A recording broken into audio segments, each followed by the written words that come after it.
estão vendo minha tela aí, hoje a gente vai falar um pouquinho sobre o processo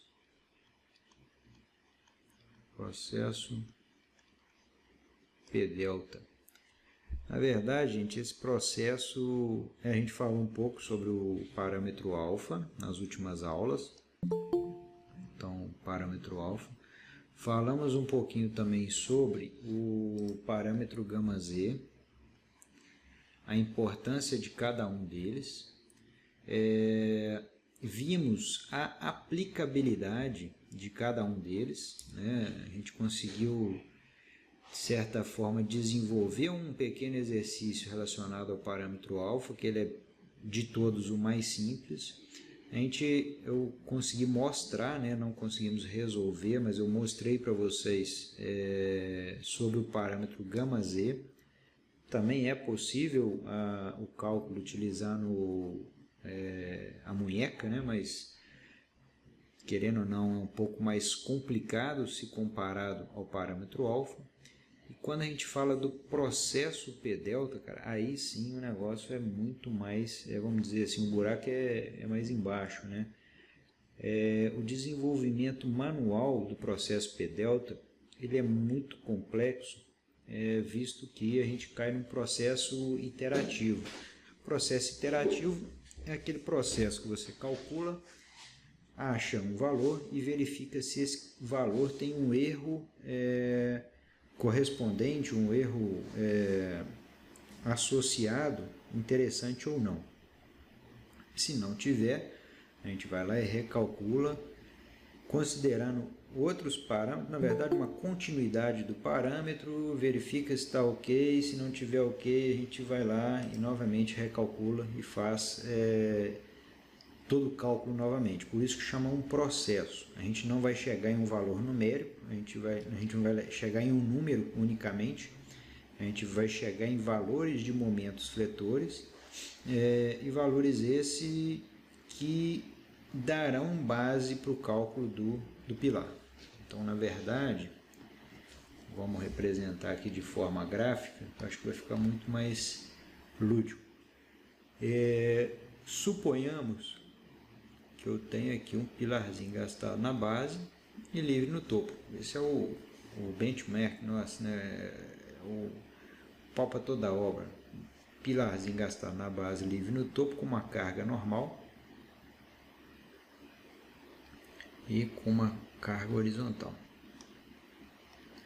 Se a gente for pensar, se eu for analisar essa minha estrutura em estado indeformado, onde eu tenho aqui meu elemento basicamente, onde a lei básica da estática, né, é válida unicamente, então somatório das cargas em Y, somatório das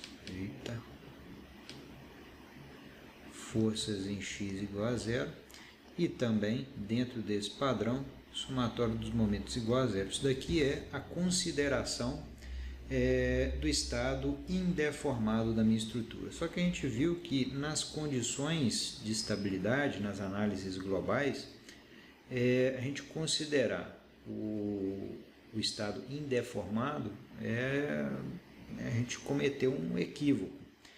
Se eu for analisar ele em uma situação indeformada, então eu vou colocar aqui a situação anterior, ó, vou desenhar aqui com uma cor bem clarinha. Então esse é o nosso pilarzinho ali. Só que esse pilar, quando solicitado por aquela força F, naturalmente, é uma vara de pescar, né? Naturalmente ele vai deformar. Olha o peixe puxando lá na ponta, a vara envergando. Então, na verdade, o pilarzinho é o mesmo processo. Então, a gente vai ter aqui uma deformação associada que a gente vai chamar de delta. E esse delta é decorrente dessa força horizontal. Joia. Só que essa força horizontal naturalmente desloca minha carga N de lugar. Ao deslocar essa minha carga N, querendo ou não, a gente vai ter um reflexo de reação, ΔM. Só que é o seguinte, quando essa minha carga N ela se desloca devido a essa força horizontal, eu perturbei o meu sistema, não é isso? Essa força FH perturbou o nosso sistema. Essa carga N, até o momento, não gerou nada, né? Na verdade, ela gerou um momento, óbvio, que é uma reação natural, só que essa carga N deslocada, ela também perturba o meu sistema. Então, a minha estrutura ela vai se deformar devido a essa carga N. Se ela se deforma devido à carga N, a minha carga N move de lugar. Ao se mover de lugar, ela gera uma nova perturbação no meu sistema. E ao mover de lugar, ela gera uma nova perturbação no sistema e isso vai processando até a minha estrutura se estabilizar. Ou seja, ela não vai se deformar até chegar aqui embaixo. Não, senão a minha estrutura ela é instável. Só que ela vai se deformar até um determinado momento onde a minha estrutura vai atingir um equilíbrio. Então vamos supor que esse equilíbrio foi aqui, ó, onde eu tenho o pilarzinho desenhado aqui em azul. Então quer dizer que a deformação final da minha estrutura foi isso tudo.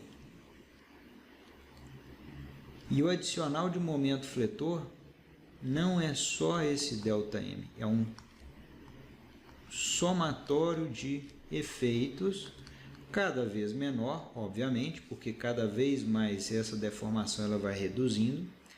Então, quando a gente fala de processo P-delta, é eu pegar todos esses momentinhos, mais, obviamente, aquele momento decorrente da força horizontal vezes o braço de alavanca, mais o meu momento dito de primeira ordem. Então, percebam que, enquanto eu não encontrar uma estabilidade para o momento, eu não paro o meu processo. Então, digamos que o meu momento aqui seja 100 kN. 100 kN. Digamos que esse primeiro ΔM é, sei lá, 2 kN. O segundo ΔM é 0,2 kN. O terceiro é 0,01 kN. O quarto é 0,00001 kN. Então quer dizer que o quinto vai ser algo tão insignificante que eu já posso considerar que a minha estrutura ela atingiu a sua estabilidade. Então, quando a gente fala de processo, é justamente o somatório disso. E quando eu falo de equilíbrio, é justamente essa variação muito pequena do momento fletor ao término do processo, ao término da nossa análise. Quando ou quanto é pequeno para a gente? Cara, eu vou considerar algo próximo de 3%. Vamos colocar assim, a variação entre um momento e outro foi 3% ou 1%. Tem gente que considera 0,5%. Então, na verdade, quando eu tiver uma variação na segunda casa decimal, vamos estabelecer isso como processo ou critério de parada. Os programas, obviamente, eles vão adotar outras condições, que aí é quando eu atingir um equilíbrio ou um erro de 0,01%, mas o programa ele calcula muitas vezes muito mais rápido do que a gente. Então vamos pegar um exemplo, que eu gosto de trabalhar com ele aqui, esse é um exemplo que está até lá na dissertação do Winston Zumaeta. E eu acho que esse exemplo ele caracteriza muito bem o que é o processo P-delta. E outra coisa, antes da gente entrar no exemplo propriamente dito, então percebam que para as nossas estruturas solicitadas e consequentemente quando a gente tem que calcular esse processo P-delta, vamos dizer que isso daqui é um pilarzinho, né, que a gente está cansado de trabalhar, e lá carga normal. Então, digamos que, por alguma situação, essa minha estrutura é uma estrutura de nós fixos, nós móveis,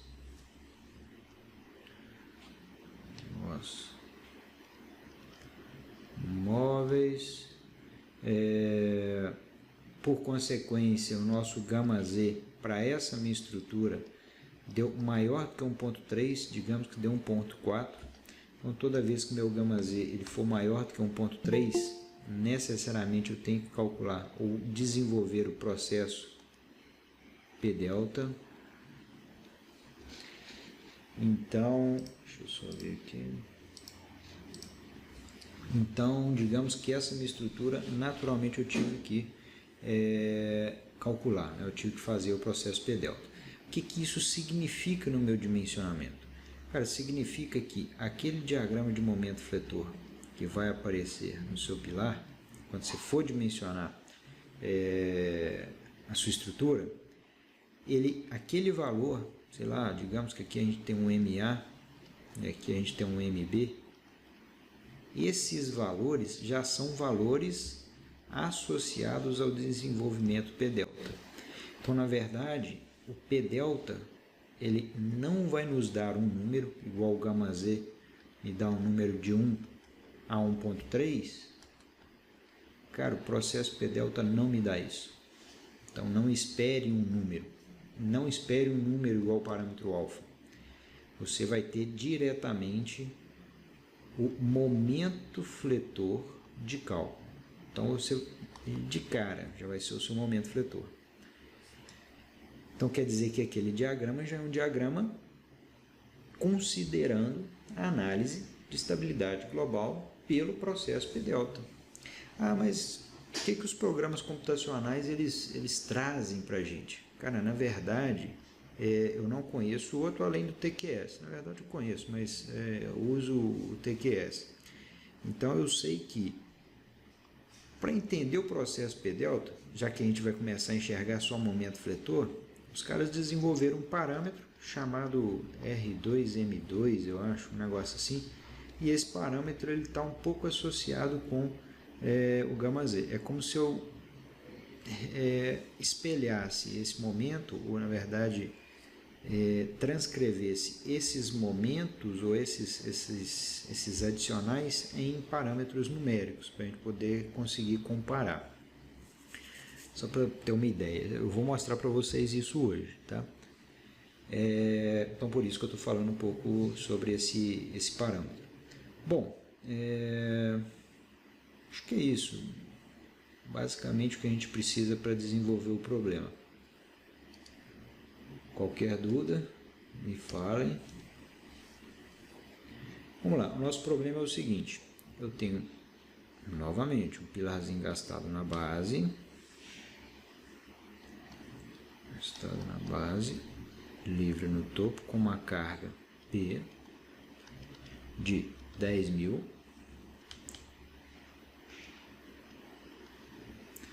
10.000 kN. E eu tenho aqui no topo da minha estrutura uma força horizontal. Essa força horizontal é uma força de 50 kN. Deixa eu tirar aqui. Força horizontal, 50 kN. E esse pilar tem um pé direito de aproximadamente 5 metros. A seção transversal desse meu pilar é essa daqui, ó. Já estão acostumados com essa seção, que é 50 por 100. Show de bola. É lógico, a força horizontal está atuando em torno do eixo de maior momento de inércia, tá? Só para a gente ter uma ideia. O FCK utilizado neste problema é o 25 MPa. 25 MPa. E eu acredito que é isso que a gente precisa. O que a gente vai fazer? Eu vou calcular essa nossa estrutura utilizando o processo P delta. Eu não sei o quanto que daria aí o γ z, a gente pode até, por curiosidade, desenvolver e tentar comparar depois. E a gente faz pelo processo P delta e vamos ver o que vai dar de momento fletor. Bom, de cara a gente já vai precisar de algumas informações, eu já vou extrair elas aqui agora. Uma delas é momento de inércia da seção bruta, que é a base vezes a altura ao cubo sobre 12. Lembrando que base perpendicular ao eixo de ação da carga e 100, né, que seria a altura paralelo ao eixo de ação da carga. Então, por isso que aqui é 1, por isso que aqui é 0,5. Isso vai nos dar... Deixa eu achar um calculador aqui.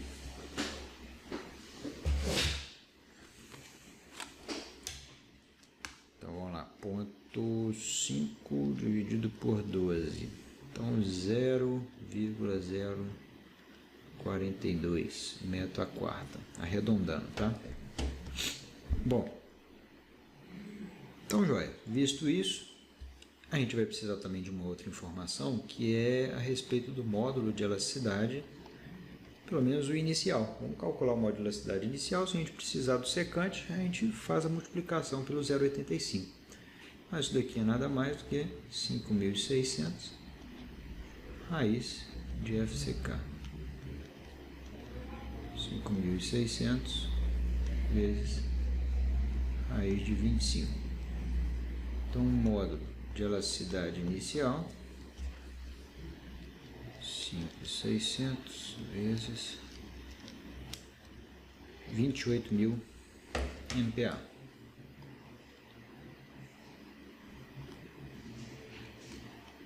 Joia. Então, nós já temos essa primeira informação. E já temos esta, aliás, a primeira e a segunda informação. Eu preciso saber agora, de antemão,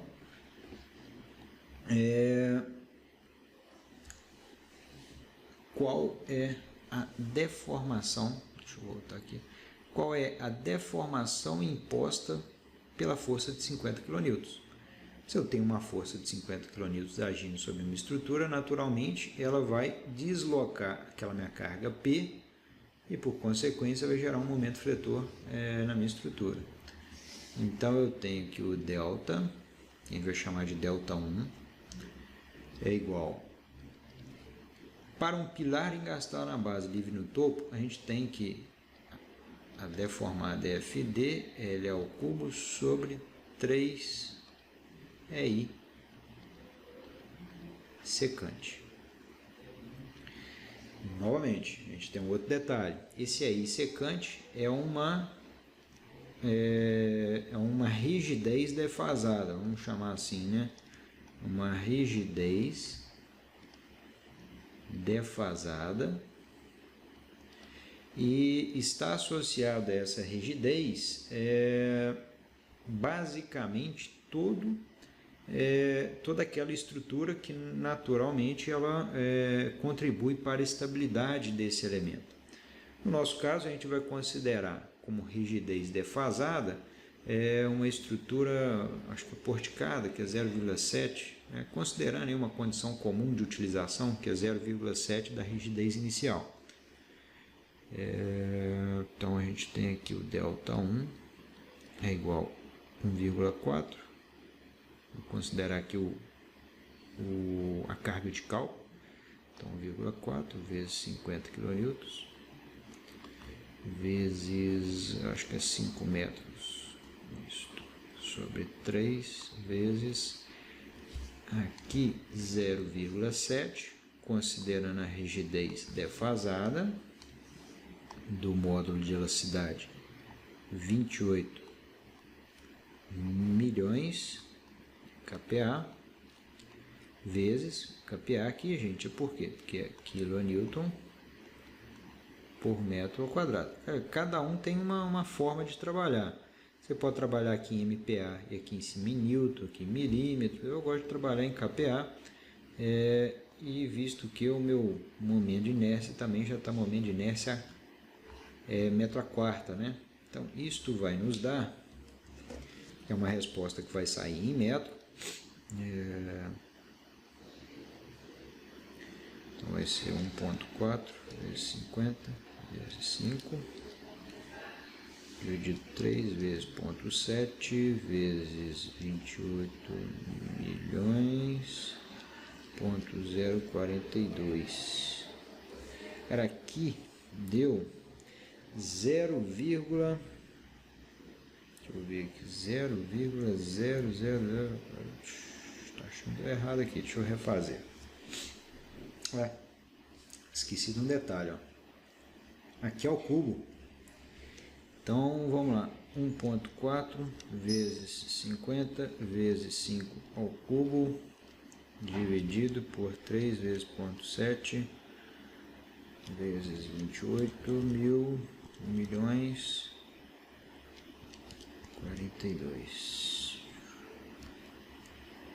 3,54 vezes 10, então aqui dá 3,54 vezes 10 a menos 3 metros, que é igual a 0,0035,4 metros, tá? Beleza. Se eu tenho essa deformação, naturalmente eu consigo agora determinar qual que é aquele momento fletor adicional na minha estrutura. Então o que a gente vai fazer aqui agora? Vou tomar outra folha aqui, que a folha aqui ainda é de graça. Eu tenho aqui o meu pilarzinho.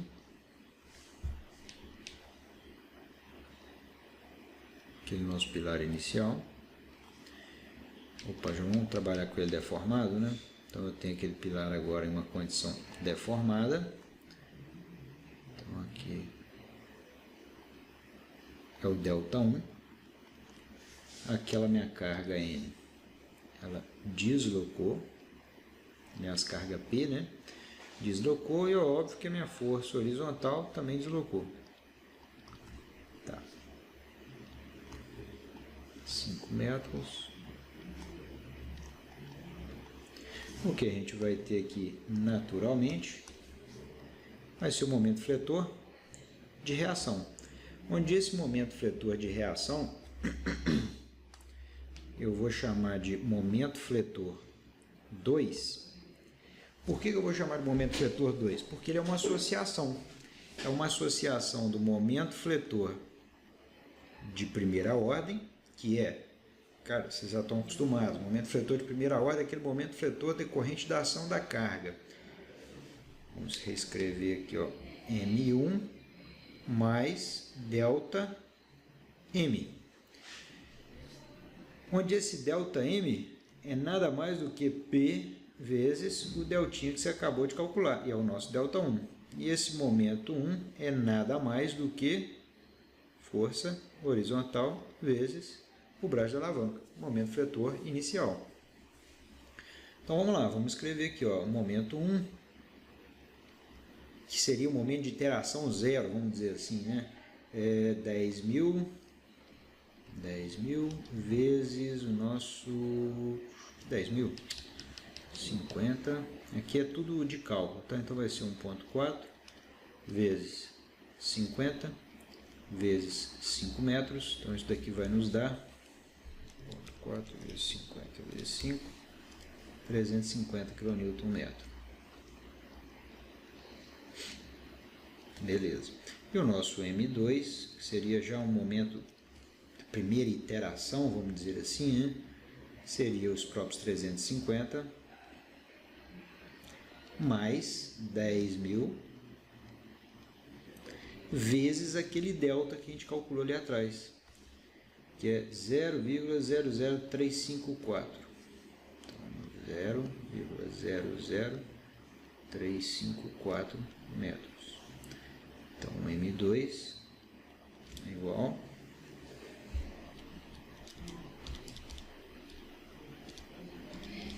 a 385,4. Tem um outro detalhe. Aqui, ó, a minha carga, vocês me desculpem, o 10.000 é uma carga característica. Falta eu majorar esse meu carregamento 10.000. Eita, estou esquecendo de majorar as cargas. Essa carga M1 já está majorada, né? Então aqui só faltou 1,4.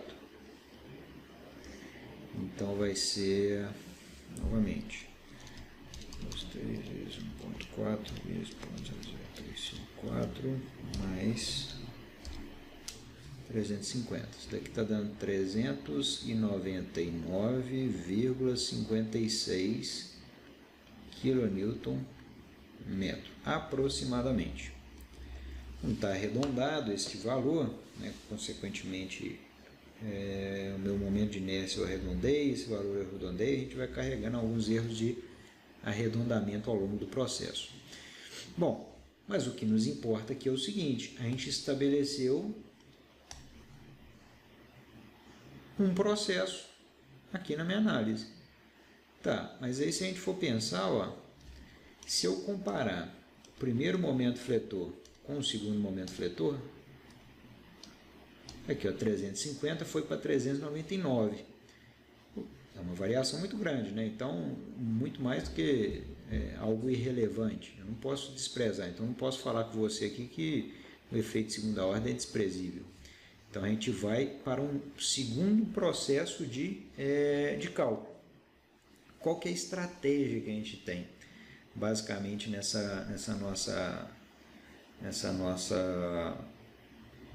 desenvolvimento.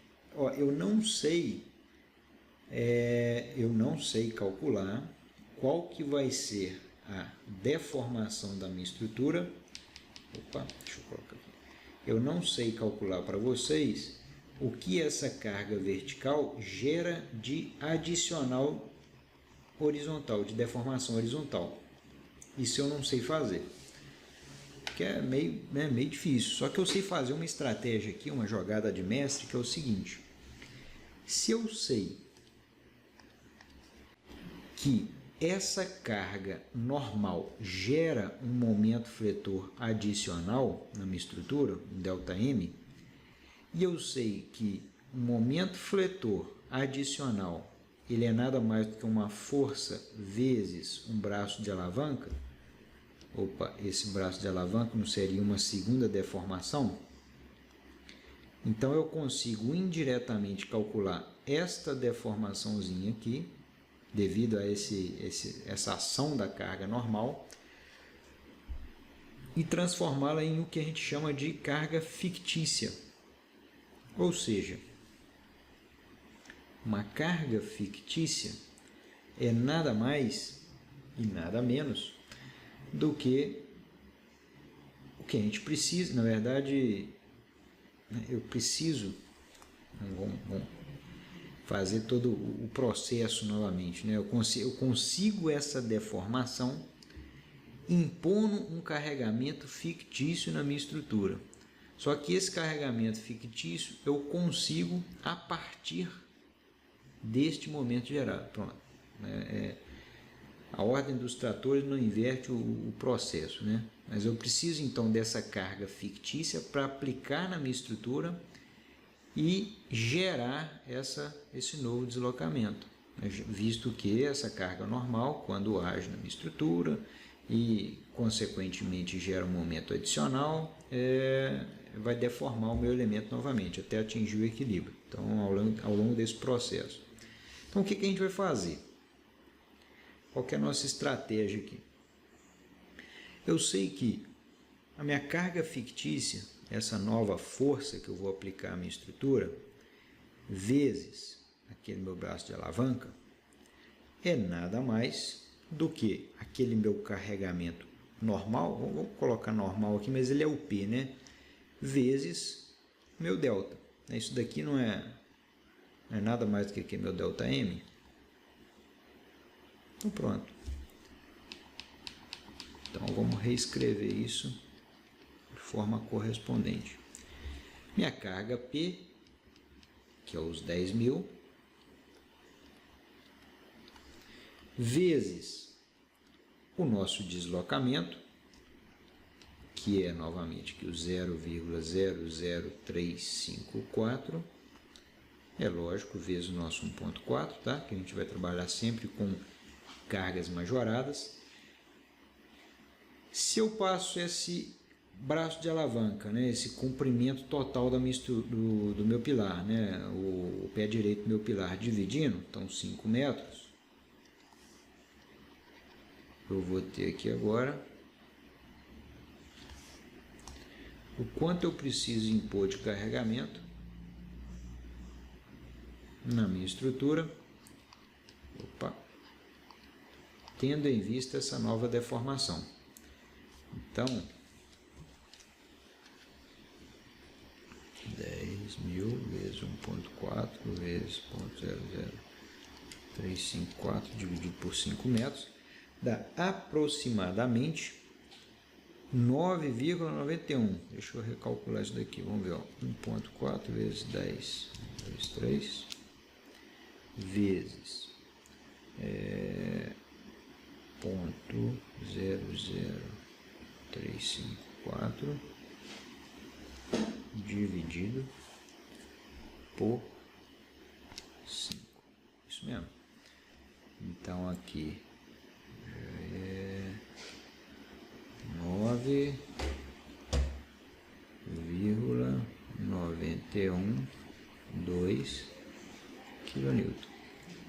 Lembrando que, outro detalhe aqui, isso daqui já é uma carga de cálculo. Se eu estou trabalhando com força fictícia de cálculo e momento fletor de cálculo do outro lado, isso daqui já é um FD, tá? Deixa eu colocar aqui no FD, e que isso reflete em um carregamento característico fictício, vamos colocar assim, de dividido por 1.4, 7,08. Tá? Só para vocês terem noção aí do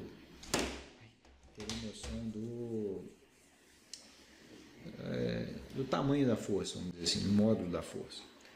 Bom, uma vez que eu tenho então essa carga fictícia calculada, o que a gente vai fazer com ela? Aí eu caio dentro de um processo novamente, que é, eu vou pegar esse carregamento fictício, eu vou reaplicar na minha estrutura, eu vou aplicar na minha estrutura. Então esse carregamento de 7,08 kN, que é força fictícia característica 1, a gente vai ter outras forças fictícias, e ainda assim aquela carga de 10.000 kN está agindo sobre a minha estrutura, ela não deixou de agir. Então 10.000 kN, o braço de alavanca permanece o mesmo, 5 metros. Perceba que a partir de agora a gente caiu num novo processo de análise. Na verdade, um processo de análise igual ao anterior, que é qual? Eu tenho um delta M3, não é isso? Que é força horizontal vezes o meu braço de alavanca, que é nada mais do que 1,4 vezes 7,08 vezes 5 metros. 5 metros. Isso vai nos dar... Aqui não posso nem chamar de delta M, senão vai dar zebra com o anterior. Né? Esse daqui é o nosso de vamos colocar isso, primeira ordem. Joia, então M3, 1.4 vezes 7,8, então 1.4 vezes 7,08 vezes 5, isso daqui está me dando 49,56 kN. Só que é o seguinte, essa força horizontal, ela deforma a minha estrutura também, então eu vou calcular um delta, eu chamei o outro de delta 1, acho que foi, então esse daqui é o nosso delta 2, que é nada mais do que minha força horizontal, 7,08, vezes o braço de alavanca ao cubo, sobre 3 vezes o EI secante, que é o nosso 0,7, 28.000 vezes 0,042. Nosso delta 2 é igual a 1.4 vezes 7,08 vezes 5 ao cubo, dividido por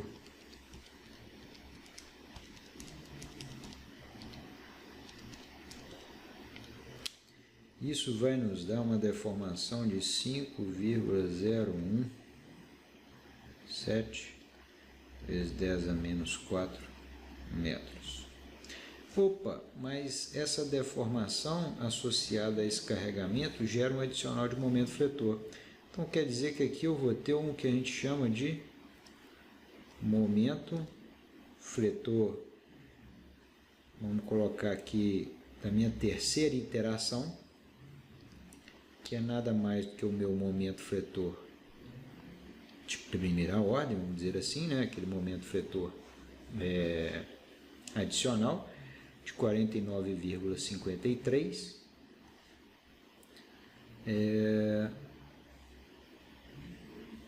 A gente tem um outro detalhe, tem mais um detalhe, peraí, que eu vou mostrar para vocês, mas deixa eu só apagar aqui para vocês.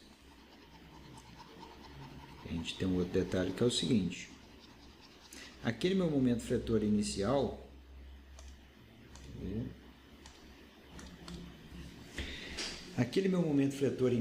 ele não some do meu cálculo, aqueles 399 e alguma coisa, né? Então eu vou pegar aqueles 399 e alguma coisa,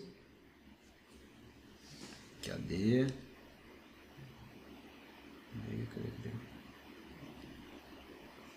Aqui, ó, 399,56.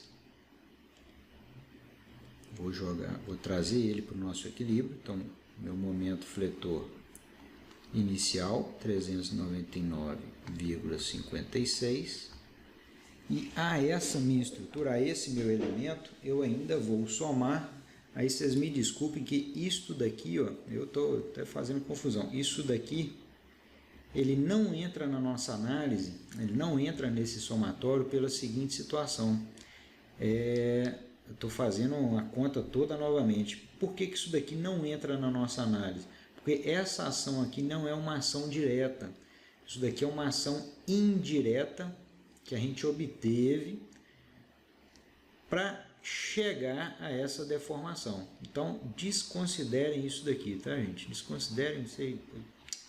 Tá fazendo a análise toda novamente. Isso daqui é só no primeiro passo que a gente vai fazer essa análise, essa primeira análise. Os passos seguintes são basicamente decorrentes das deformações. Então, o passo seguinte é só isso daqui, ó. É o P vezes o delta 2. Então, eu tenho que o meu momento fletor da terceira iteração é nada mais do que, né, o passo anterior, 399,56, mais 10.000 vezes 5,0117 vezes 10 a menos 4 quilonewton. Metro. Então, o M da terceira interação é igual a vezes 1.4, tá? Não posso esquecer, toda hora estou esquecendo. 1.4 vezes mais... Então, isso tudo aqui, gente, só para vocês terem uma ideia,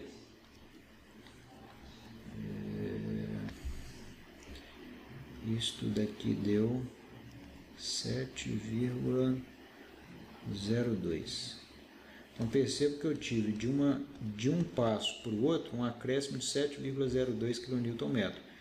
Então, mais 399,56 dá 406,58 kNm. Tá, então esse é meu último momento fletor. Percebam que de 399 foi para 406, cara, a gente ainda não teve um processo, ainda não arredondou, digamos assim, né? Deixa eu apagar isso daqui, porque como vai ficar escrito para vocês depois, não tem erro, isto. Então ainda não é o momento de parar, ainda não tem o critério de parada aí, pelo menos não está variando aí na segunda casa decimal. O que a gente faz? A gente vai para um novo processo de análise,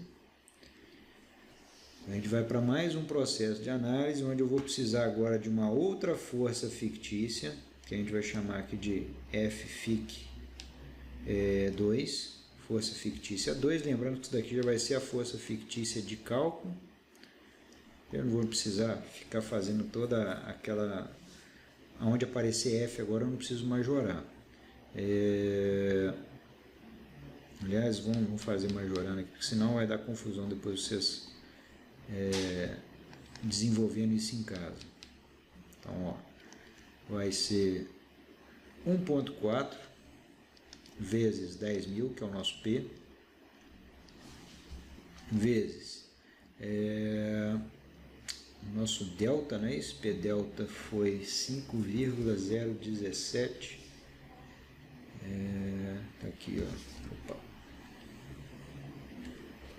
5,017 vezes 10 elevado a menos 4 metros dividido por 5 vezes 1,4, que aqui é característico, não é isso? Então vou cortar 1.4 com esse 1.4. Então minha força fictícia 2, característica, é nada mais do que 10.000 vezes 5. Cara, infelizmente é um processo que demanda tempo, né? Então, querendo ou não, a gente acaba caindo num processo repetitivo, mas aqui deu 1,34 kN. Mas acaba que o computador vai desenvolver isso daí para a gente um pouco mais rápido, né? Mas aí a gente entendendo o processo é interessante. Então, o que eu tenho aqui agora é uma força fictícia. A partir dessa força fictícia, a gente vai calcular uma nova deformação. Vai ser, então, já que é fictício característico, 1.4 vezes 1,0034. Perceberam que eu nem fiz mais aquele passo, né? Aquele passo anterior que eu acabei desprezando, ele é feito só na primeira análise, só no primeiro passo, que é calcular a força horizontal vezes o braço de alavanca. Então, 5 ao cubo sobre... Eu vou parar nesse passo, tá, pessoal? Independente se variou a sua segunda casa decimal ou não, acho que isso daqui já é suficiente para a gente poder fazer algumas análises. Então, 0,7, 23, 123 vezes 0,042. Então, o nosso delta 3 vai ser 5 cubo 4 dividido por 23 vezes 0,042. Então, isso tudo aqui deu uma deformação de 7,11 vezes 10 a menos 5 metros. Então, novamente, tem aqui o nosso pilarzinho, tem o momento do passo anterior, que é 406,58, 406,58, mais o nosso novo delta. Então, vai ser nossa carga de 10.000 vezes 1,4 vezes o nosso novo delta, isso vezes 1,4 vezes 10.000 mais 3,58. Então, ele já variou 407,57 kN. Então, qual seria o próximo processo? O próximo processo seria calcular um novo delta associado a uma nova carga fictícia. A partir dessa carga fictícia, recalcular o momento fletor. E quando a gente tiver uma variação muito pequena, que é na ordem da segunda casa decimal, aí a gente pararia o processo. Mas digamos que aqui eu cheguei num momento fletor de 407,57 kN. Então, esse daqui foi o nosso momento fletor final de cálculo. Então, o que eu faria? Cara, esse momento fletor é aquele mtot, não é nem o mtot ainda não, né? Seria o momento fletor da nossa estrutura, seria o MA, por exemplo. O MA seria o 407,57. Ah, por que esse daqui não é o momento fletor total? Porque sobre este momento fletor, ou sobre aquela estrutura que você está analisando, possivelmente você teria aí o efeito de segunda ordem local ou não. Então você tem que aplicar ainda aquela análise local, né, do efeito de segunda ordem local na sua estrutura. Então este daqui é o seu maior momento fletor de cálculo para essa sua estrutura, para esse pilar que só tem um momento fletor, tá? Bom, aqui é quilonewton metro. Vamos fazer por curiosidade, e aqui é bem rapidinho também, o cálculo do gama Z, só para a gente entender a diferença entre o gama Z e o P delta. Então, só por curiosidade, tá, gente? Ó, então, eu tenho aqui 10.000 kN, eu tenho aqui uma força horizontal igual a 50 kN. O nosso gama Z aqui é 5 metros, né? Então a gente sabe que meu gama Z é 1 sobre 1 menos delta M sobre M1. Esse M1 é momento de tombamento. Então a gente já vai fazer aqui, ó, M1 50 vezes 1,4 vezes 5 metros. Isso daqui vai me dar 350 kN, que a gente já calculou lá atrás.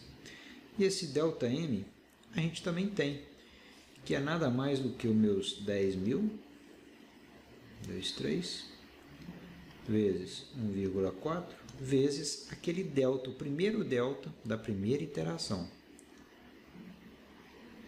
que é 0,0354. Esse foi o nosso primeiro delta.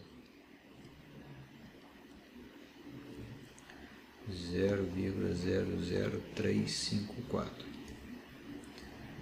Então quer dizer que meu gama Z é igual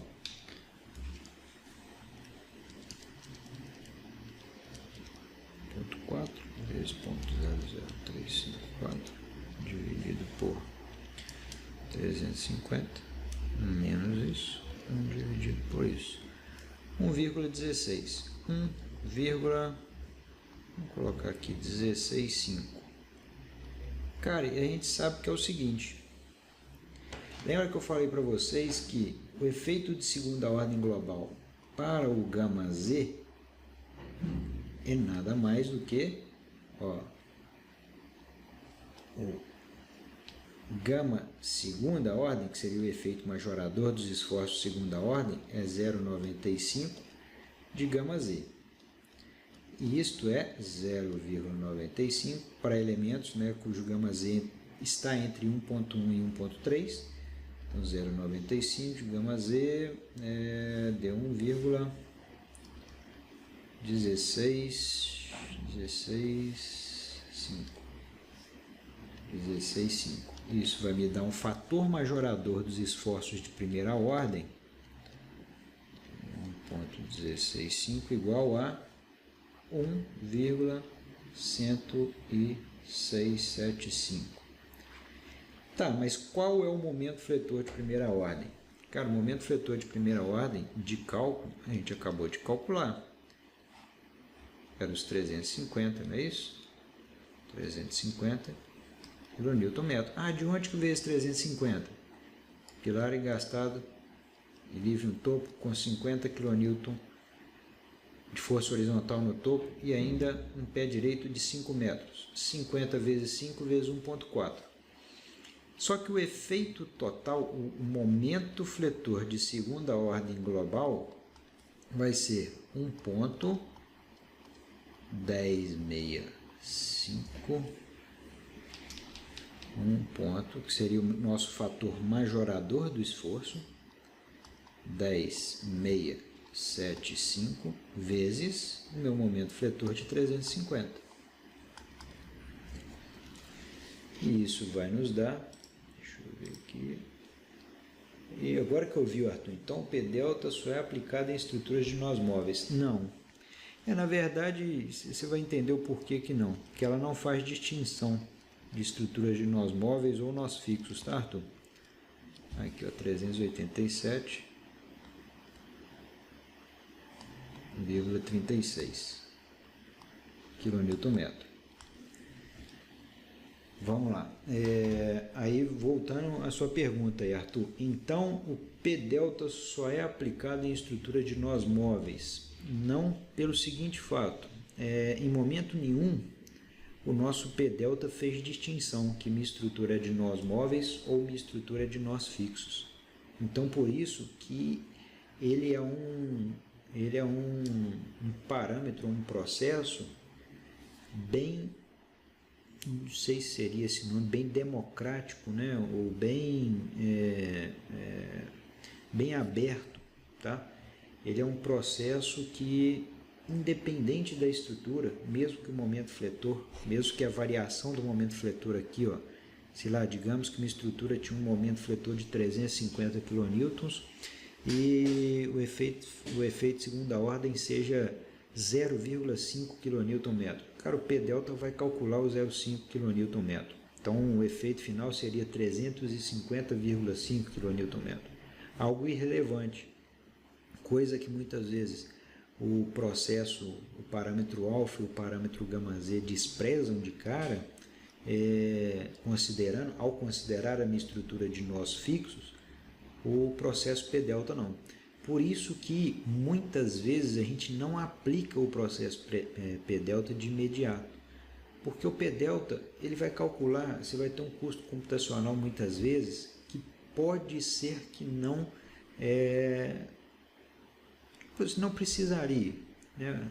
O efeito é tão irrelevante que a gente poderia desprezar. Igual, por exemplo, você vai calcular uma casa de 2 pavimentos. Às vezes o efeito de segunda ordem global é irrelevante, mas se você considerar o P-delta, ele vai calcular os efeitos, né, em todas as suas estruturas. Então, às vezes, o tempo que você vai gastar agora dimensionando a sua estrutura, mesmo de pequeno porte, não vale a pena utilizá-lo. Então, por isso que a gente muitas vezes parte para o uso do parâmetro γ Z. E perceba que, olha, o parâmetro γ Z, enquanto a nossa estrutura calculou, né, enquanto o processo P-delta dimensionou um momento fletor de 407,57,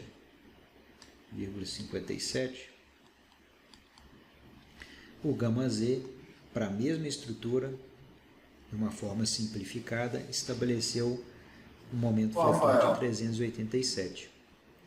Beleza, boa noite. Aqui, mas se não fosse esse 0,95, ele dava 407. Pois é, aí tem um detalhe, tá, João? Eu não sei se eu falei para vocês, mas tem bibliografias que tratam, eu acho que eu até comentei com vocês, de 1.1 a 1.2, a gente considera o 0,95 de γ Z. E tem outras bibliografias, ainda, né, essas mesmas bibliografias falam de 1.2 até 1.3 considerar γ Z. Tá? Então, depende muito aqui E tem outras que falam que é só 0,95. E eu gosto de adotar essa daqui, ó. Entre 1 e 1.2, 0,95, de 1.2 a 1.3, o γ Z mesmo, sem a redução. Mas aí fica a critério. Coincidentemente, o γ Z sem o 0,95 vai dar isso igualzinho. Então, a intenção do Rafael vai ser mostrar isso aqui. Mas na hora que você botou 95 não deu, mas achei interessante. Mas é um negócio até se estudar, né? Mas tem muito trabalho que fala sobre isso. Bom, mas eu fiz essa comparação aí para vocês só para ter uma ideia da aplicabilidade de um e da aplicabilidade de outro e como que cada um funciona, né? Ainda em cima de cada um desses fatores pode ter o efeito de segunda ordem local, então isso que é interessante em toda essa análise, né? Todo esse processo. Bom, aproveitando esse tempinho que nos resta, a nossa matéria de estabilidade global ela se encerra aqui, mas eu vou aproveitar esse tempinho para mostrar o que o sistema computacional ele considera. Então, só aproveitando aqui, eu vou fazer um lançamento rapidinho aqui para vocês, tá, gente? Deixa eu só cadastrar um. Deixa eu ver se aqui eu tenho algum. Eu acho que não tem, não vai rodar não. Vamos colocar aqui estabilidade.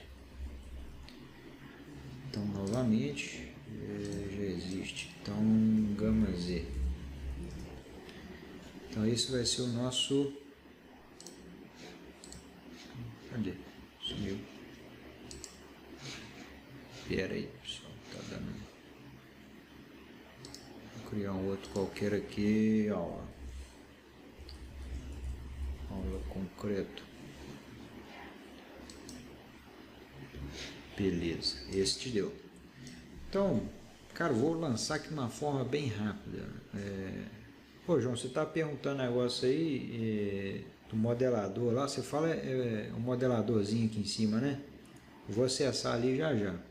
Vou deixar aqui no modelo 4. Vou deixar aqui, ó, criar pavimentos. Eu vou colocar esse programa faz até 8 nessa versão. Então vou chamar isso daqui de tipo. Então vai ser um pavimento tipo. E tipo, número de pisos, eu vou colocar aqui 6 pisos, 7 pisos. E o pé direito desde 3 metros. Materiais vou deixar o que está, cobrimento que está, carga. Só vou apagar aqui as combinações de vento para não precisar fazer nenhum lançamento. E pronto. O que eu preciso de básico para lançar para vocês é isso.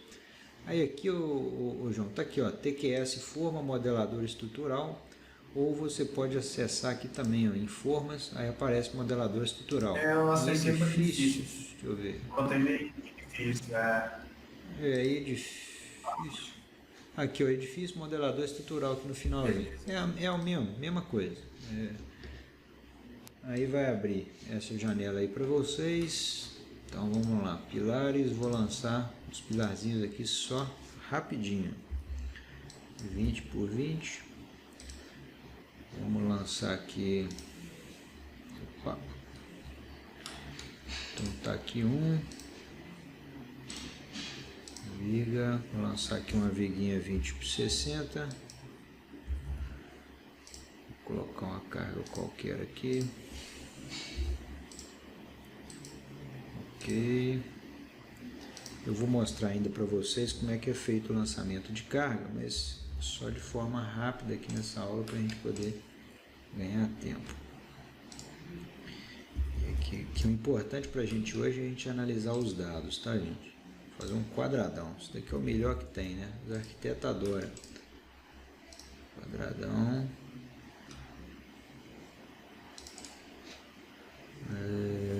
Pilar. Opa.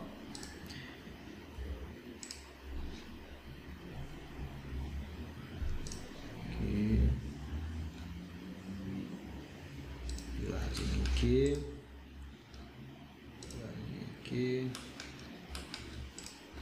E outro aqui. Isto.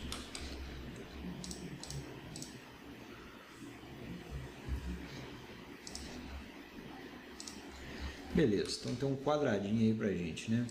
Então vou só copiar aqui. Ok, vamos lançar aqui uma laje. Isso aí, uma laje aqui de uns 15 centímetros. E 0,3, ok. Não se atém ao carregamento, mas o que a gente criou foi isso daqui, ó.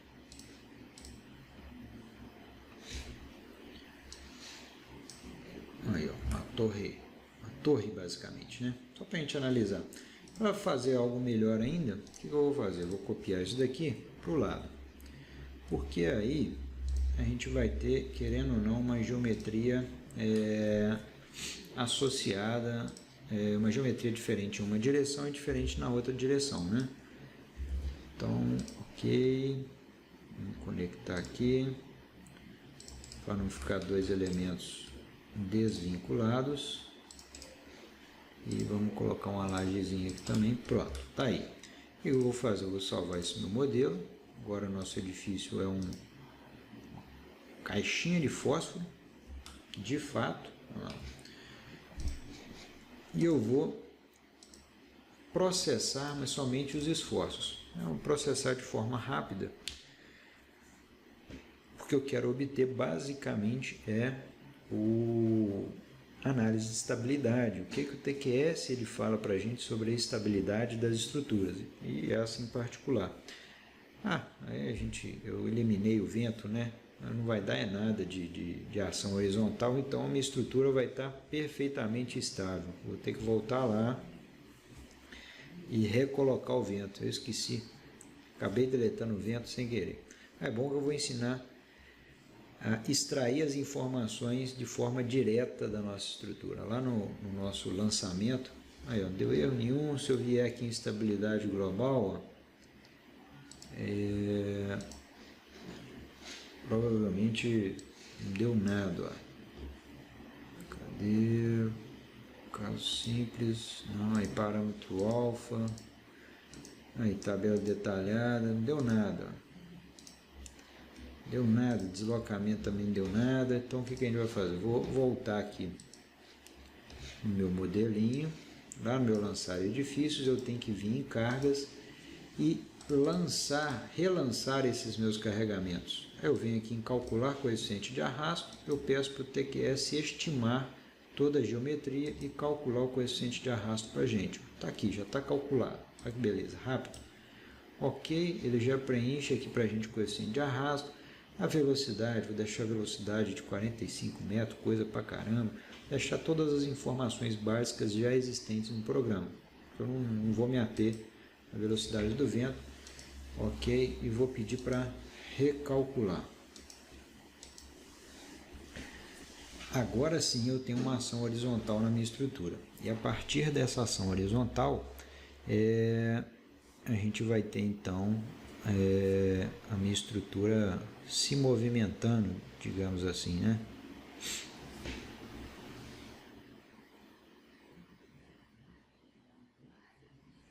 Então, rapidinho, tá? Já está terminando. E o interessante é que todo aquele processo de análise nosso, um processo de análise simples, complexo, para o sistema computacional é muito rápido. Então a gente vem aqui em estabilidade global, porte espacial, né? E aí sim eu vou ter os relatórios de estabilidade. Isto que é importante para a gente. Olha só que legal. Olha só, parâmetro gama Z. Parâmetro gama Z tá aqui, ó, que a gente viu. Olha só que legal. Eu tenho dois anéis, ó. Eu tenho um anel vermelho, um anel verde, no entorno um anel amarelo e no outro entorno um anel vermelho. Tudo que vem para fora na área vermelha é porque está além do que o gama Z permite.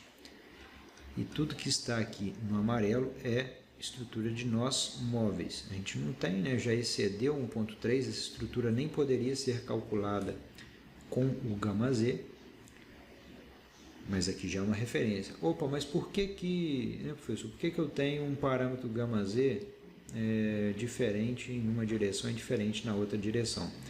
Percebam, né, o que a gente viu na aula anterior, que a nossa estrutura, quando o vento age nessa direção, eu tenho uma sequência de pilares, né? Eu tenho aí tanto uma sequência de pilares e uma sequência de rigidez de pórtico diferente. Eu tenho esse pórtico, esse pórtico, esse pórtico e esse outro pórtico estabilizando a minha estrutura.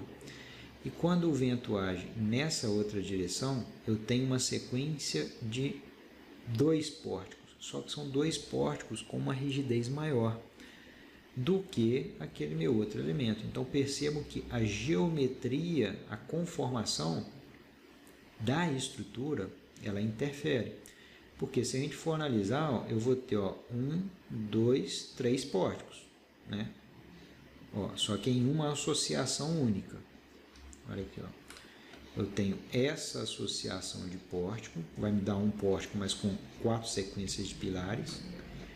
E eu tenho a mesma coisa na outra direção, ó. Aqui esse outro pórtico. Então eu tenho 1, 2, 3, 4 pilares em um pórtico, 1, 2, 3, 4 pilares no outro pórtico. Só que quando o vento age nessa direção, eu tenho a mesma quantidade de pilares e com o mesmo momento de inércia. Só que quem que está ajudando a estabilizar essa minha estrutura? São as vigas. Então as vigas estão contribuindo para poder representar, ou a gente ter um γz de forma diferenciada. Então isso é importante para a nossa análise, a gente entender isso, que não é só a conformação dos pilares que interfere na estabilidade, é a conformação global que interfere nesse contexto de estabilidade. Quando a gente vem aqui, esse FAVT é um negócio muito interessante. Ó. A gente vai ver, eu vou fazer uma modificação, esse FAVT é algo que só existe no TQS. Então, vou fazer uma modificaçãozinha aqui no nosso modelo para vocês entenderem o que é o FAVT. Ó. Vou vir aqui no modelador e a gente vai vir aqui e vamos fazer um balanço, um pequeno balanço.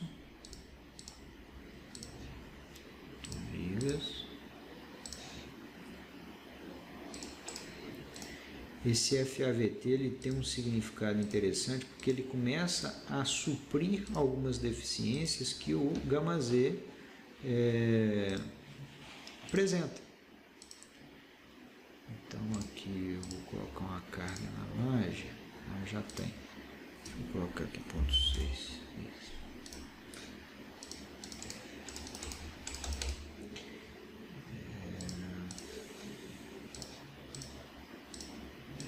Joia, olha só o que eu fiz, ó.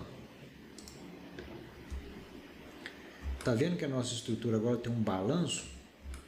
E eu tenho carga nesse balanço. Como será que a minha estrutura ela atua quando a gente tem uma geometria desproporcional, vamos dizer assim? Então vamos lá, vamos recalcular. Eu vou aproveitando e já vou explicando aqui para vocês o conceito de FAVT. FAVT é isso daqui, ó. A gente tem uma estrutura, o γz, digamos que eu tenho isso daqui, então é a nossa estrutura, o balancinho, né? Então aqui está engastado, aqui está engastado. Quando eu for analisar o γz nessa direção, ele vai analisar o meu pórtico, isso daqui não está contribuindo com a rigidez de certa forma, né? E se eu colocar a força horizontal na outra direção,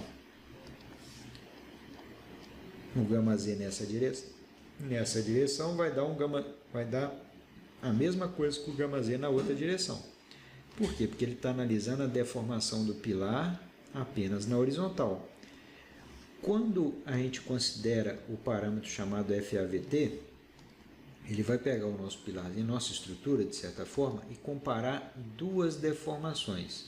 A primeira delas é a deformação que o próprio γz já considera, que é o chamado delta horizontal. A outra deformação que FAVT considera é o chamado delta vertical. Por que isso é significante? Porque ele vai considerar a diferença de carregamento na sua estrutura. Onde você tiver mais carga, isso daqui vai tender a puxar a sua estrutura para baixo. Então essa ação horizontal aqui, ela é mais danosa do que essa outra ação horizontal. Então quer dizer que ventos agindo, por exemplo, a 0 graus, sei lá, ele deforma mais essa estrutura, porque este carregamento atua de forma desfavorável, e o vento, digamos, a 90 graus, esse carregamento atua de forma favorável. Então o FAVT ele mostra isso de forma numérica. Então vamos lá, ó, já deu aqui certinho. Então eu vou vir aqui em estabilidade global. Percebam, ó, meu γz está com o mesmo valor, 2,13 em uma direção, 2,13 em outra direção, 1,84 numa direção e 1,84 na outra. Então 90, 270, 0,180. E olha o FAVT aqui embaixo. 219 a 90 graus, 213 a 270 graus. Então, onde eu tenho um balanço, quando o vento age, ele me dá uma deformação maior. E o interessante do FAVT é que ele atua igualzinho o parâmetro γz, numericamente idêntico. Então, é de 1 até 1,3. E na outra direção, como não tem balanço, não tem nada, é proporcional, então o parâmetro FAVT dá a mesma coisa. Bom, a gente não tem o P-delta, deixa eu ver se nessa versão tem a possibilidade do P-delta, que essa é a versão estudante. Processo P-delta, vamos ver aqui, ó, vou ligar o processo P-delta. Então, a partir de agora, quando eu aciono o processo P-delta aqui na minha estrutura, e dou um OK, vou recalcular. OK. Eu vou pedir para o TQS recalcular. E ele vai levar em consideração agora o parâmetro, o processo P-delta, para análise dessa edificação. E ele vai criar, aí é um artifício do programa também, um parâmetro comparativo com o γz. Porque você precisa, né, numericamente saber se o seu edifício está com um efeito de segunda ordem global muito grande ou não. Então esse parâmetro numérico, ele é uma referência para a gente poder se pautar com o γz, né? A gente está muito acostumado com o γz, então ele nos ajuda muito.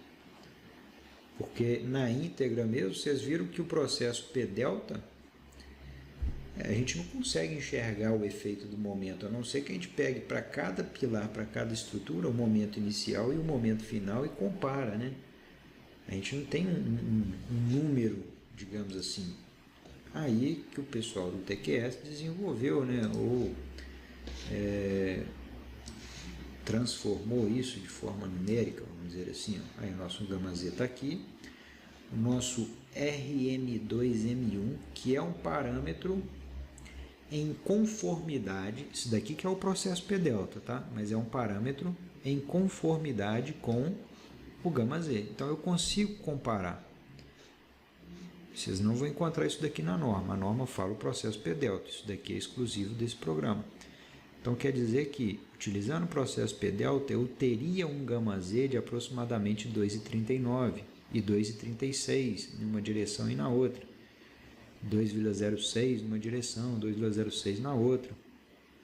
Então, numericamente, o processo P-delta está representado. Outras informações aqui é quanto ao deslocamento vertical, né? A norma fala que eu não posso ter um deslocamento maior do que a altura do prédio dividido por 1.700, o absoluto, né? A altura total do prédio, e entre pavimentos, que é o pé direito de 3 metros, pé direito dividido por 850, que isso daqui são desvios intermediários, né? E excedeu, estou tendo 15 centímetros de deslocamento no topo, então não está legal não.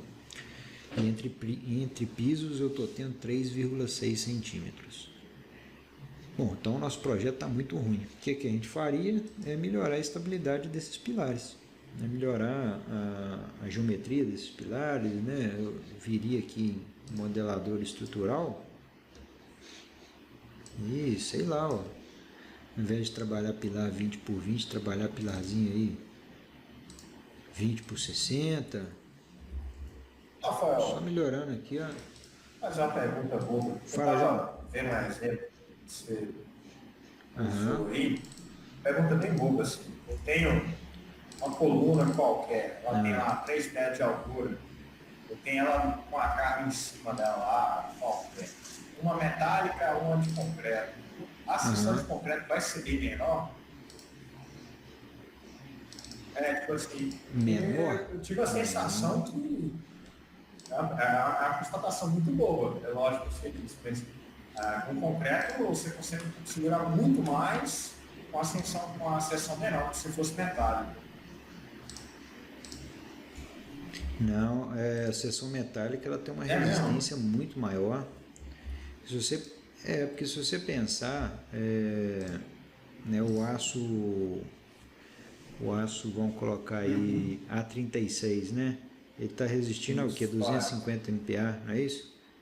Só que 250 a tração e a compressão, entendeu? Então, se você pegar uma seção de aço, ela é bem esbelta e ela vai ter uma resistência à compressão relativamente boa. Então, eu não vou ter aquele volume, né? Vamos comparar com o concreto. Eu não precisaria daquele volume de concreto na região comprimida, já que o aço ele tem uma resistência altíssima, né? E, obviamente, se a gente comparar com o aço EA50, é metade da resistência, né, basicamente. Só que eu já ganhei na compressão, na área de compressão. Então o equilíbrio de esforço fica melhor, entendeu? A gente não consegue uma... Se eu tivesse um concreto de 250 MPa, aí ia ser uma maravilha, que aí a minha seção ia ficar bem esbelta e uma resistência altíssima. Que aí o meu binário ia ser uma maravilha também. Então esse é o problema. O concreto em si, ele é muito pesado, querendo ou não, e ele acaba me dando um volume grande, né? Muito volume. E ao ter muito volume, eu tenho muito peso e aí é uma bola de neve, você entendeu? Agora tem um problema. A estrutura metálica, por não ter peso, ela não tem a estabilidade que o concreto tem. Por isso que edifícios de aço precisam de núcleos rígidos e o concreto tem mais rigidez, digamos assim. Entendeu? Aí a gente garante a rigidez da estrutura metálica que é esbelta com concreto. Então cada um tem a sua vantagem, né, digamos assim. Então, pessoal, aqui eu só fiz isso. Eu peguei os 4 pilares, coloquei tudo 20/60. 4 numa direção, 4 na outra.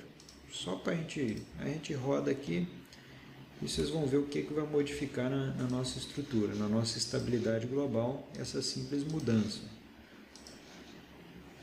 Vamos processar também. Somente esforços. Então, o interessante dessa análise é justamente a gente conseguir entender qual o reflexo das nossas ações, basicamente das nossas ações, sobre o dimensionamento. Então, muitas vezes a gente faz uma análise.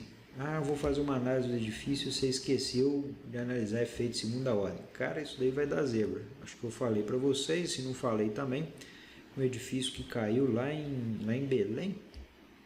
Acho que foi, tem um tempinho atrás, é um edifício alto, cara. E esqueceram de, né, pelo menos o que falaram, esqueceram de levar em consideração o efeito do vento.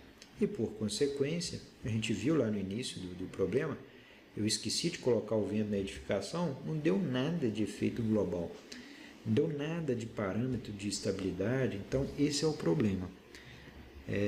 Você fica no escuro e os efeitos de segunda ordem, o menor que seja, para uma edificação alta, são relevantes. Então, olha só a nossa análise. Estabilidade global, olha como já melhorou. Aí resolveu praticamente. O gama Z 1.13 em uma direção, e na outra direção é considerado estrutura de nós fixos, e na outra estrutura de nós móveis.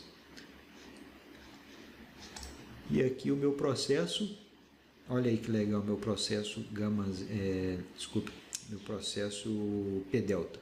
Perceba que o meu P-delta aqui, tem valor diferente para tudo quanto é lado. Ele não distingue, ele é bem democrático, digamos assim, né? Ele vai analisar a sua estrutura em todas as direções de ação do vento, independente, cara, se ela tem menos rigidez, se está com um pilar numa direção, na outra. Ela não faz simplificação, ela é basicamente o efeito propriamente dito. Então isso que é interessante dela. E também quanto às deformações, aí as deformações ainda não estão legais. As deformações estão grandes, mesmo que o meu parâmetro de estabilidade ele esteja legal. Então isso daqui ainda é um fator relevante para a gente considerar na análise de estabilidade. Parâmetro legal, mas o deslocamento horizontal não está legal. Bateu um vento, o topo da sua edificação vai deslocar 5,72 centímetros. Se tiver uma piscininha aí em cima, vai dar problema, vai sacudir muito. Bom, então é isso, pessoal.